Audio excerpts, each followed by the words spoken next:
तो ये होते हैं कड़ाके पूरे जिस्म में कहाँ कहाँ होते हैं जो फंसे हुए होते हैं और ये निकल रहे होते हैं basically with the sound?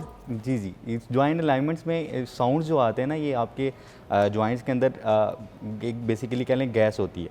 Carbon अच्छा। डाइऑक्साइड हो सकती है वो, और उसमें नाइट्रोजन और कार्बन डाइऑक्साइड, उसको जब हम क्लिक करते हैं ना, ओवर प्रेशर करते हैं, प्रेशर करने के बाद जब वो एक क्लिक साउंड आता है, वो गैस रिलीज़ होती है बेसिकली जॉइंट से, अच्छा। जिसका एक बड़ा एक कह लें कि अमेजिंग सा इफेक्ट आपको महसूस होता है। और वो जो आवाज़ आती है आपके लिए बड़ा रिलैक्सिंग होती है वो चीज़।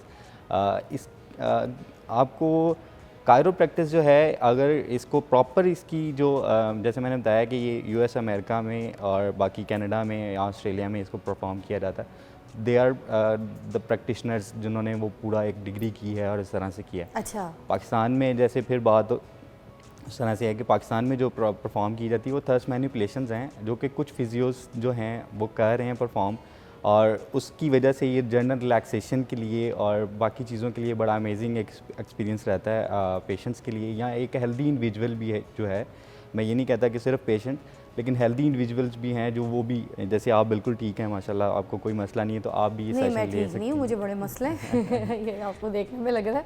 मैं तो नमाज बैठ के नहीं पढ़ सकती, मेरे इस घुटने का मसला है। इट्स बिन लाइक 1.5 साल 2 साल हो गए मुझे, मगर मेरे लेफ़्ट वाला घुटना जो है वो लॉक हो जाता है। इसकी मैंने काफ़ी फिजियो भी ली हुई है, इसकी काफ़ी मैंने ट्रीटमेंट करवाई है। इसका इवन मुझे तो किसी ने हजामा का बोला तो मैंने वो हजामा ट्रीटमेंट भी करवाई घुटने की, बट मेरा वो ठीक नहीं हुआ।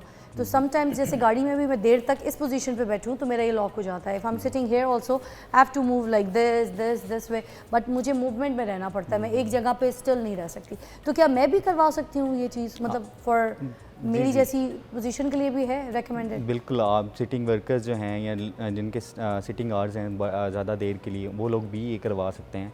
और बाकी आपने जरा वाली बात की, तो वो एक ट्रेडिशनल हमारे पास चल रहा था फॉर पास्ट ईयर्स, बड़े सालों से ये चीज़ें चल रही थी हमारे पास। वो जो एकदम कड़ाका निकाल के या उसको डिसलोकेशन को बेसिकली वो ठीक करते थे, और वो भी एक प्रैक्टिस चल रही थी हमारे जी पास, और जी अभी जी। भी चल रही है। गट्टा निकल गया तो बिठा हाँ रहे जी, हैं, उसको हड्डी निकल पकड़ गई तो के बिठा और रहे हैं। एकदम से झटका दिया और जी। उसको ठीक कर दिया, और ये चीज़ें, लेकिन अब चीज़ें एडवांस हो गई हैं, जैसे जैसे हमें अवेयरनेस आई है इस चीज़ के बारे में, तो हम प्रेफर करते हैं कि रादर देन हम किसी जराह के पास, हम किसी ऑर्थोपेडिक स्पेशलिस्ट जो हैं उनके पास जाएं। इसी तरह से आपको किसी ऐसे ही कह लें किसी मसाज करने वाले या किसी के पास बैठ के वो टक टक नहीं करवा लेनी चाहिए। वो बहुत नुकसानदेह भी है। अगर वो खुदा ना खास्ता ज़रा सा मिसअलाइन होता है या कुछ होता है, तो वो आपके सीरियस इफ़ेक्ट्स हो सकते हैं उसके। तो आपको चाहिए कि अच्छा जो प्रोफेशनल है उसको चूज़ करें।